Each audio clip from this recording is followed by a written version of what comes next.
हमारा जो आज का टॉपिक है, next topic, that is macroscopic form of Ohm's law. Microscopic form school के बच्चे कम जानते हैं। आप 10th क्लास में पढ़ के आते हो, क्या कहीं भी उस तरह की फॉर्म आपने पढ़ी, जे बराबर सिग्मा ई टाइप, जो हम पिछली बार पढ़ के गए हैं 10th में? नहीं पढ़ी। लेकिन V बराबर आई आर से तो मुझे लगता है सभी अवगत हैं। V बराबर आई आर, है ना? तो अब इसमें मैं आपसे पूछना चाहूंगा कि मैक्रोस्कोपिक फॉर्म में एक बड़ा कंफ्यूजन होता है, V directly proportional to I सही है या I directly proportional to V सही है, या इससे कोई फर्क ही नहीं पड़ता, एक ही बात है?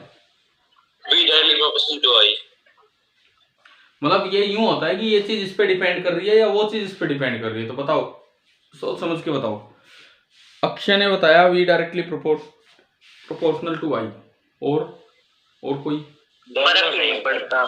नो सर, I भी डिपेंड करती है सर। अच्छा, I डायरेक्टली प्रोपोर्शनल टू। देखिए अब इधर सुनिए, मैं आपको मैं बताता हूं आपको। सबसे पहली बात,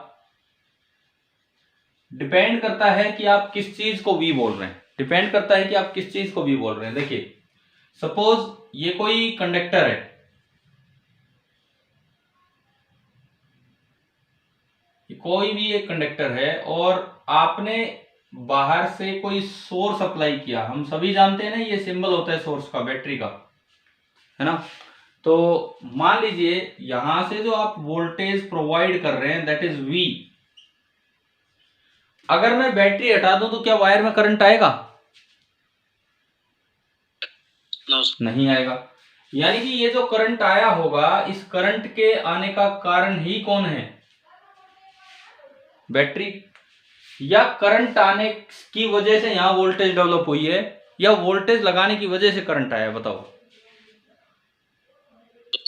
वोल्टेज लगाने की वजह से। वोल्टेज लगाने की वजह से करंट आया। ऐसा तो नहीं हुआ ना कि बैटरी में पहले कोई वोल्टेज नहीं थी, करंट आया उससे वोल्टेज बनी, ऐसा तो कुछ ही नहीं है। इसका मतलब इधर जो बनेगा, इधर बनेगा V डिपेंड्स ऑन I। ना ना ना ना ना, I depends on V। Clear?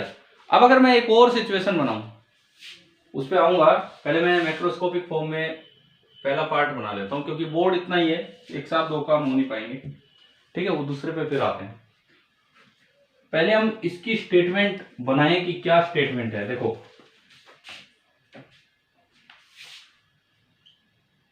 कैसे हमने पढ़ा था कि क्या हर कंडक्टर ओह्म्स लॉ को फॉलो करता है? नहीं, बिल्कुल नहीं। इसीलिए यहां लिखना पड़ता है for most of the materials. Most of the conductors भी आप लिख सकते हो, मोस्ट ऑफ द सब्सटेंसेस भी आप लिख सकते हो। ये मतलब current flowing through them, current flowing through them, material की बजाय मैं सब्सटेंसेस लेता हूं। मटेरियल में लगता है कि केवल कॉपर है, एल्यूमिनियम है, डायमेंशंस काउंट नहीं होते। For most of the substances current flowing through them is directly proportional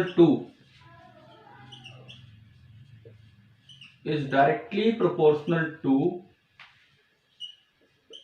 the voltage applied across them, directly proportional to the voltage applied across them। अच्छा, साथ में क्या कंडीशन होती थी बताओ? कुछ लिखते थे हम आगे, बताओ। हाँ, provided the physical conditions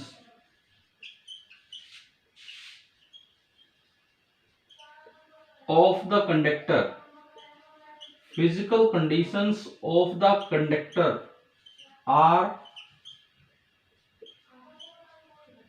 kept constant। तो इस चीज को अगर हम यहां देखें, यहां तो ये बनता है कि I is directly proportional to V, और कंप्लीट स्टेटमेंट ये सब है क्योंकि I V पे डिपेंड कर रहा है। अच्छा, जब प्रोपोर्शनलिटी साइन हटाएंगे तो इक्वल टू आएगा और साथ में कांस्टेंट आएगा। इस रिलेशन में जो कांस्टेंट आता है उसको हम बोलते हैं G। G पढ़ा है हमने? Yes, sir. जी का क्या नाम था? Conductance, specific conductance. ना ना ना ना यार, स्पेसिफिक कंडक्टेंस क्यों बोल दिया आपने? Conductance, conductance. स्पेसिफिक कंडक्टेंस तो कंडक्टिविटी का नाम था, ध्यान है? ठीक है, Yes, sir. G the conductance. और अगर ये प्रोपोर्शनलिटी कांस्टेंट की तरह आया है तो इट मींस ये रिलेशन ओम्स लॉ तब है जब G is independent of V और I, इन चीजों पे डिपेंड ना करे। अब हमने कभी V बराबर आई आर पढ़ा है ना, V बराबर आई आर, Yes, sir. और ये क्या है, वही तो है ये I बराबर GV। क्या पीछे किसी क्लास में ये R का तो जिक्र हुआ ही नहीं है ना अभी तक? R रेजिस्टेंस का नहीं हुआ है शायद, है ना? तो ये R पे हम जाएंगे, R क्या होता है, इसी का रेसिप्रोकल होगा, बन जाएगा। चलिए आप ये फर्स्ट पार्ट ये नोट कीजिए, फिर हम इसके बाद इसका सेकेंड पार्ट स्टार्ट करते हैं।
अंकित आपने बुक डाउनलोड करके भेजी है ना मेरे पास?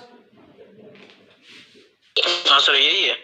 हाँ है, होगी थी, मैंने खोली नहीं, मैंने वो सीधा आगे शेयर कर दिया है आपके ग्रुप पे। क्वेश्चन इसमें मतलब ऐसे बिना गैप छोटे क्वेश्चन लिख रहे हैं इसमें। वही होगी, मैं एक मिनट चेक भी कर लेता हूँ, आप तब तक ये नोट कीजिए।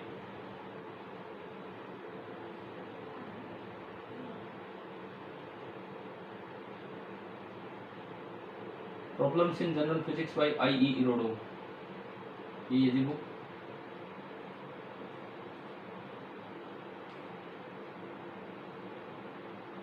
बिल्कुल यही है। और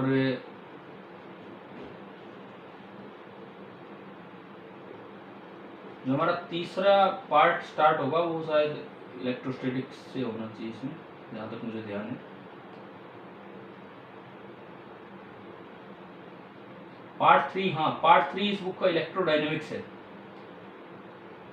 पार्ट 3 इस बुक का इलेक्ट्रोडायनेमिक्स है, तो वहां से अब रेगुलर बेसिस पे अपना काम स्टार्ट करेंगे। चलिए ये बताओ भाई, ये हो गया? Yes sir. ठीक है सर, एक IDRPS स्कूल नाम से थी पहले ये, और एक अल्फा जोन 6 नाम से हो रहा है ये। यार अब पता नहीं है, तो चलो अगर कोई बकवास होगी तो देखी जाएगी, नहीं तो हम कंटिन्यू करते हैं। क्या? तो नॉर्मल कनेक्टर होते हैं ना, उसमें हम विजुअल वायर से मेजर लेते हैं करंट वगैरह। हाँ, तो सर सुपर कनेक्टर होते हैं, उसमें कैसे करेंगे? सुपर कंडक्टर में कैसे करेंगे? सुपर कंडक्टर में करंट देने के बाद कोई वोल्टेज लगाने की जरूरत नहीं होती, अपने आप उसमें करंट मेंटेन होता है। तो आप खुद सोचो, V बराबर आई आर है, ठीक है, V बराबर आई आर है, तो यहां से I क्या बना? V by are. R तो 0 है सर। R 0 है, लेकिन वहां V भी 0 होता है, तो 0/0 एक फाइनाइट वैल्यू होती है, तो ये मेजर हो सकता है वहां, करंट कैलकुलेट नहीं होगा इस रिलेशन से कैलकुलेट नहीं होगा। चलो अभी आते हैं, अभी हमने R का जिक्र ही नहीं किया है, पहुंचेंगे हम उस पर। मैं मिटा दूं इसको, फर्स्ट पार्ट को? Yes sir. ठीक है, अब देखते हैं, देखो सेकंड पार्ट और किस तरीके से इस चीज को देखा जा सकता है। मैंने यहां तो एक वोल्टेज सोर्स लगाया था और उससे आपका ये रिलेशन बना। अब मान लीजिए मुझे कोई कंडक्टर दिया गया है, सिंपल एक कंडक्टर, बाहर कोई करंट सोर्स है, मुझे नहीं पता क्या लगा रखा है, बाहर की कोई जानकारी मेरे पास नहीं है, लेकिन उस करंट सोर्स की वजह से इसमें करंट जा रहा है I, तो जब करंट जाता है तो उसकी वजह से यहाँ कुछ वोल्टेज ड्रॉप हो जाता है, जहां से करंट एंटर करता है प्लस, दूसरा माइनस, और बीच में यहाँ पोटेंशियल ड्रॉप होता है V। तो ये बताओ इस रजिस्टर के पास पोटेंशियल ड्रॉप होने का कारण क्या है? क्या करंट नहीं था तब भी था क्या पोटेंशियल ड्रॉप? यहाँ क्या इस रजिस्टर में पोटेंशियल ड्रॉप इसके अक्रॉस, मतलब यहां ज्यादा पोटेंशियल यहां कम, तब भी रहेगा जब करंट ना हो, या करंट आने पे ही ये पोटेंशियल ड्रॉप बनता है? जैसे आप कैपेसिटर की दो प्लेट्स आपने पढ़ी, एक पे Q एक पे माइनस Q, तो आपने कहा पोटेंशियल ड्रॉप हो गया Q/C। क्या चार्ज आने पे ही पोटेंशियल ड्रॉप था या चार्ज ना हो तब भी पोटेंशियल ड्रॉप रहता है? पहले भी था। दोबारा सुनो, कैपेसिटर की दो प्लेट्स हैं, वो इनिशियली अनचार्ज है, क्या अब भी यहाँ पोटेंशियल डिफरेंस है कि नहीं? नहीं है, अनचार्ज है तब थोड़ी है। अगर प्लेट पे चार्ज आएगा Q तो Q/C पोटेंशियल ड्रॉप आएगा। तो पोटेंशियल ड्रॉप Q पे डिपेंड कर रहा है या QV पे डिपेंड कर रहा है? मेन बात क्या है उसमें, किसके कारण क्या आया है, किसके आने की वजह से क्या चीज डेवलप हुई है? देखो इधर सुनो, आप कैपेसिटर वाला सर्किट लेते हो, आपने नीचे बैटरी लगाई, उस वोल्टेज की वजह से तो चार्ज आया, और चार्ज आने की वजह से ऊपर क्या आया, पोटेंशियल ड्रॉप। समझ आया? तो आपने अभी जो अलग अलग होते हैं पोटेंशियल ड्रॉप और पोटेंशियल डिफरेंस। हाँ बिल्कुल, ना वो अलग अलग नहीं है। एक है वोल्टेज V, मैं उसको बोल रहा हूं कि सोर्स आपने क्या लगाया उसकी क्या वोल्टेज है। एक है इसके अक्रॉस क्या पोटेंशियल डिफरेंस बना है वो। देखो पूरा सर्किट तक हम जाएं, पूरे सर्किट तक हम जाएं, आपने बैटरी लगाई, इसकी वजह से ये आता है और इसकी वजह से यहाँ पोटेंशियल डिफरेंस क्रिएट होता है। तो ये तो इस पे डिपेंड करेगा और ये इस पे डिपेंड करेगा। बताओ ये समझ आया? Yes sir. ठीक है, तो पिछली बार हम इसको देख रहे थे तो हमने बोला I डिपेंड्स ऑन V। इस बार हम इसको नहीं देख रहे हैं, इस बार ड्रॉप और डिफरेंस में कोई फर्क नहीं है, पोटेंशियल ड्रॉप या पोटेंशियल डिफरेंस एक ही बात है। इस बार जो यहाँ पोटेंशियल डिफरेंस है वो इस पे डिपेंड करेगा कि आप इसमें से करंट कितना पास कर रहे हो। तो ये स्टेटमेंट कुछ इस टाइप की बनेगी कि यहाँ V डिपेंड्स ऑन I, मतलब अगर मैं उसमें चेंज करूं, for most of the substances,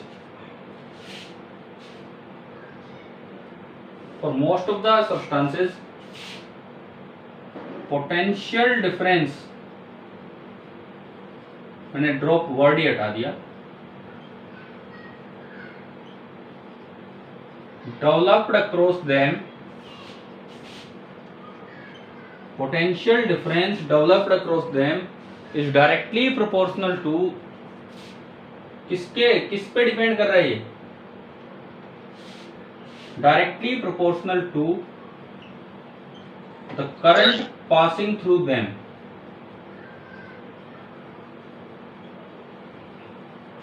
provided the physical conditions of the conductor are kept constant। देखो मैथमेटिक्स कहता है A प्रोपोर्शनल टू B बोलिए या B प्रोपोर्शनल टू A बोलिए, कोई फर्क नहीं पड़ता। फिजिक्स कहती है A प्रोपोर्शनल टू B का मतलब है A is depending on B, B proportional to A का मतलब है B is depending on A। तो दोनों बातें अलग अलग है, लेकिन V के दो मतलब हैं, एक आपने सोर्स वोल्टेज क्या दी वो, और एक इस डिवाइस के पास क्या पोटेंशियल डिफरेंस अपीयर हुआ वो। अगर आप सोर्स वोल्टेज देखते हैं तो I डिपेंड्स ऑन V, और अगर आप इसके अक्रॉस पोटेंशियल ड्रॉप देखते हैं तो V डिपेंड्स ऑन I। तो ये दूसरी वाली स्टेटमेंट समझ आई कि नहीं आई बताओ? ठीक है, अब अगर मैं इसको आगे बढ़ाऊं तो ये बनता है V is directly proportional to I, और यहां जो कांस्टेंट ऑफ प्रोपोर्शनलिटी होता है उसे हम किससे डिनोट करते हैं, R से, where R is called the resistance of the conductor, जो भी सब्सटेंस है, एंड अगर ये ओम्स लॉ है तो R जो है वो इंडिपेंडेंट है किससे, आप रजिस्टर के अक्रॉस क्या वोल्टेज दे रहे हो या क्या उसमें करंट फ्लो कर रहा है, उस चीज से ये आर क्या होना चाहिए, बिल्कुल इंडिपेंडेंट होना चाहिए। कीजिए भाई, ये भी आप नोट कीजिए, ओम्स लॉ के माइक्रोस्कोपिक फॉर्म ना मैक्रोस्कोपिक फॉर्म का एक और पार्ट ये।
हो गया?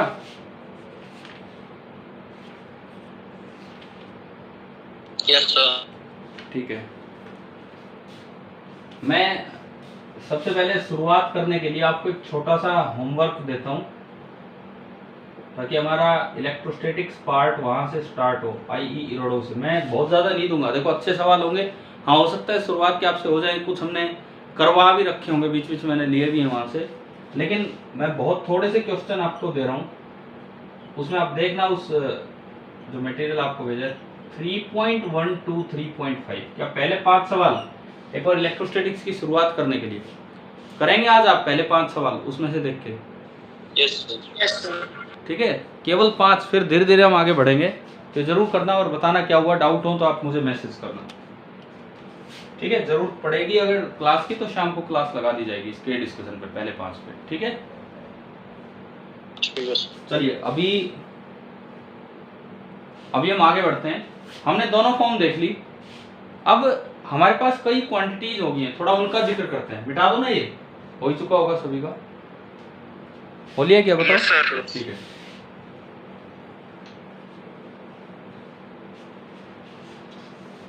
क्या हम उस दिन ये फॉर्मूला देख चुके थे, जी एरिया और लेंथ पे कैसे डिपेंड करता है? Yes sir. तो अब एक बार मुझे एक्सप्रेशन फॉर आर पे जाना पड़ेगा, रेजिस्टेंस ऑफ अ कंडक्टर का एक्सप्रेशन ऑफ आर क्या बनेगा, ये चीज हम चेक करें, आर का एक्सप्रेशन क्या होगा ये हम चेक करते हैं। मान लो ये आपका कंडक्टर है,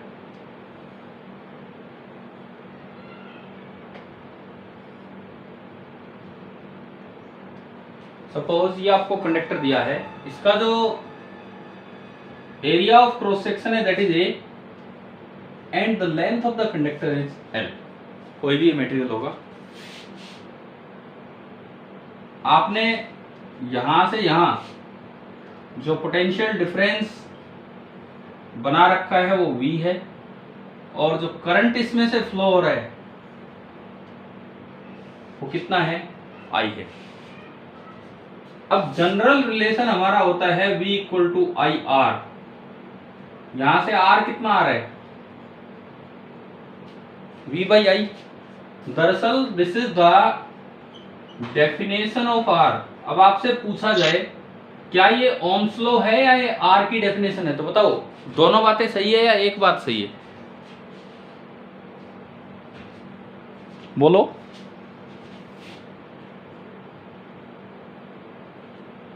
अरे सुन रहे हो ना मेरा सर? ओम्स लॉ है खाली ये। क्या? ये खाली ओम्स लॉ है। ये खाली ओम्स लॉ है, ये आर की डेफिनेशन नहीं है। No sir. बिल्कुल ही गलत आंसर, बिल्कुल गलत आंसर। और बताओ क्या ये दोनों हैं या केवल आर की डेफिनेशन है। मतलब एक आंसर तो मैंने कहा रिजेक्ट हो गया। अब अगला, क्या क्या ये ओम्स लॉ भी है और आर की डेफिनेशन भी है, या केवल आर की डेफिनेशन है? ओम्स लॉ नहीं, ओम्स लॉ है ही नहीं है। दरअसल this is the definition of R. एक चीज आप दिमाग में रखें, this is Ohm's law only when R is independent of V और I। देखो ओम्स लॉ कहता है कि V directly proportional to I, वो तब होगा जब R यहाँ प्रोपोर्शनलिटी कांस्टेंट के तौर पे है। दरअसल ये जो डेफिनेशन है, this is the general definition of resistance. आपको किसी डिवाइस का रेजिस्टेंस चाहिए, किसी भी डिवाइस का रेजिस्टेंस चाहिए, आप उस पर कोई वोल्टेज लगाओ, उसमें करंट मेजर करो। मेजरमेंट के हमारे तरीके होते हैं, वोल्टमीटर, एमीटर, इवन हम लैब में करेंगे काम। आप V और I को देख के V बाई I कर दो, वो R आ जाएगा। अब मुझे नहीं पता ये ओम्स लॉ को फॉलो करेगा कि नहीं, वो तो तब होगा जब वोल्टेज डबल करने पे करंट भी डबल हो रहा हो। समझ रहे हो ना ये चीज? ऐसा भी हो सकता है कि अलग अलग वोल्टेजेस पे अलग अलग R की वैल्यू आए, तो वो ओम्स लॉ को फॉलो तो नहीं कर रहे, लेकिन वो केवल और केवल आपको R की डेफिनेशन दे रहा है। क्या एक बार ये बताओ, क्या ये पॉइंट क्लियर हुआ कि नहीं अभी जो मैंने बताया? सर तो फिर R is equal to rho L upon A क्या है? यार वो और एक्सप्रेशंस हैं। क्या मैं किसी मटेरियल को देख के उसका रो मेजर कर सकता हूँ? ये बताओ। रो इम्पॉसिबल। मेजरमेंट का तरीका क्या होता है? लैब में आपके पास वोल्टमीटर होते हैं, आपके पास एमीटर, उनसे आप ये मेजर करते हो और इनसे आर मेजर होते हैं। ठीक है, ठीक है। अब फटाफट देखो, सुनो, आर का एक्सप्रेशन सुनिए क्या होगा। मान लो आपने वोल्टेज V लगाई और करंट जो फ्लो कर रहा है वो I है। इसका मतलब इसमें इलेक्ट्रॉन्स पीछे की तरफ आ रहे होंगे विद सम स्पीड Vd, और Vd का फॉर्मूला हम जानते हैं E by M into toe.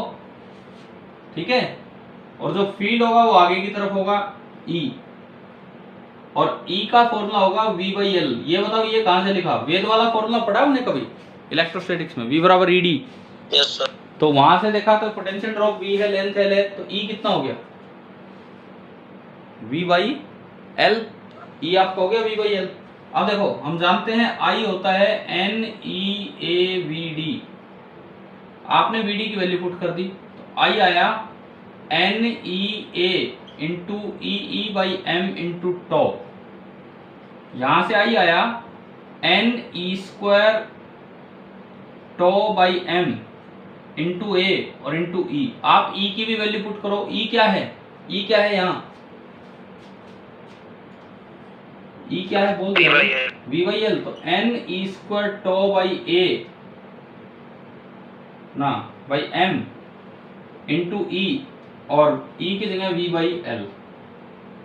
E की जगह A और E की जगह V बाई एल। यहां से V कितना आ रहा है? मैं V बराबर आई आर फॉर्म में लेके आ रहा हूं। V कितना आ रहा है? M upon N square tau into L by A और इंटू आई। एक चीज बताओ, क्या ये समझ आया कि नहीं आया यहां तक? हाँ भाई, यहां तक समझ आ गया? ठीक है। अब हम इसमें यूं देखो, ये जो मैंने ब्रैकेट में लिखा है, क्या ये चीज V या I पे डिपेंड कर रही है? ये M और E मास और charge of electron, N number density of electron, free electron, वो मटेरियल पे डिपेंड करता है। तो रिलैक्सेशन टाइम वो ड्रिफ्ट मोशन की वजह से नहीं होता है, वो थर्मल मोशन की वजह से होता है। लेंथ और एरिया भी V और I पे डिपेंड नहीं करते। मतलब ये जो पूरा फैक्टर है, ये जो पूरा फैक्टर है, this is independent of, in general जो हम सोचते हैं, this is independent of V और I। तो इस फैक्टर को ही हम R बोल देते हैं। R is equal to M upon Ne square tau और into L by A. This is the expression for R। आपने कंपेयर कर दिया, इसको समझ आ रहा है? V बराबर क्या बन गया ये? IR। बताइए ये क्लियर हुआ क्या यहां तक? R का एक्सप्रेशन कैसे निकाला है, क्या ये समझ आया क्या आपको? m upon N square tau into L by A. अब मैं इसको थोड़ा सा और कंटिन्यू करता हूं।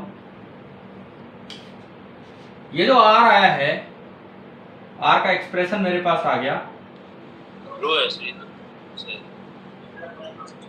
सुनो तो क्या रो है, ब्रैकेट में। क्या हमने अभी तक रजिस्टिविटी का जिक्र किया है पीछे?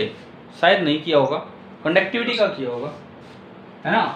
अब सुनो, मुझे ये बताओ, क्या ये चीजें ज्योमेट्री पे डिपेंड कर रही हैं क्या? क्या इसमें कोई भी ऐसी चीज है जो ज्योमेट्री पे डिपेंड करे? बिल्कुल नहीं कर रही, कोई ऐसे कांस्टेंट नहीं है। इसका मतलब r is directly proportional to l by A, और यहाँ जो कांस्टेंट बोलते हैं उसे बोलते हैं रो। तो r is equal to rho l upon A, where rho is equal to m upon N square tau. ये मटेरियल की प्रॉपर्टी है और इसको नाम देते हैं रजिस्टिविटी। रजिस्टिविटी, या फिर आपको याद होगा उस दिन करके दिखाया था, इसी को आप बोल सकते हैं स्पेसिफिक रेजिस्टेंस। जैसे कंडक्टिविटी को स्पेसिफिक कंडक्टेंस बोल देते हैं,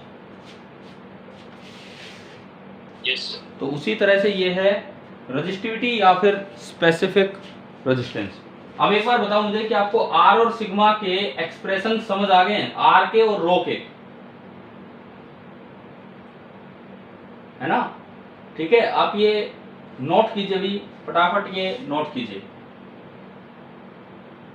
टाइम हो रहा है सर मुझे। हाँ तो आप नोट कीजिए, इसीलिए कह रहा हूँ जल्दी नोट कीजिए, बिकॉज ये मीटिंग फिनिश होगी तो दोबारा से आपके पास कोई लिंक आ जाएगा, तो आप नोट कीजिए लेकिन।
सर इरेज मत करना ना, आप कर लो, अब बना दो भाई।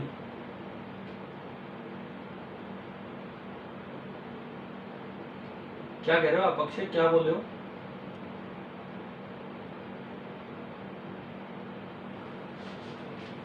चलिए हम दोबारा से कंटिन्यू करेंगे मीटिंग के बाद, ओके।